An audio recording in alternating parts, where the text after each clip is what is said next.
مرج البحرين يلتقيان اللهم የሚገናኙትን ሁለቱን ባህሮች ማለትም ውቅያኖስንና ጨዋማውን ባህር የተወሰነ ክልል ላይ እንዲገናኙ ለቀቃቸው بينهما برزخ لا يبغيان በሁለቱም ባህሮች መካከል ግርዶሽ አለ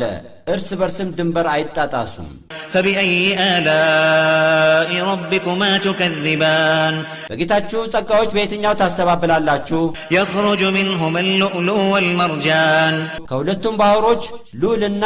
የዛጎል ክምችት መርጃን ይወጣል فبأي آلاء ربكما تكذبان በጌታችሁም ጸጋዎች በየትኛው ታስተባብላላችሁ وله الجوار المنشآت في البحر كالأعلام አላህ ያገራቸውና የሚቆጣጣራቸው እንደ ተራራ የገዘፉ በባህር ላይ ተንሳፈው የሚበሩ ስሪቶችን ወይም መርከቦችን አሉ فبأي آلاء ربكما تكذبان በጌታችሁም ጸጋዎች በየትኛው ታስተባብላላችሁ كل من عليها فان በምድር ላይ ያሉት ፍጥረታት በጠቅላላ ጠፊ ነው ويبقى وجه ربك ذو الجلال والإكرام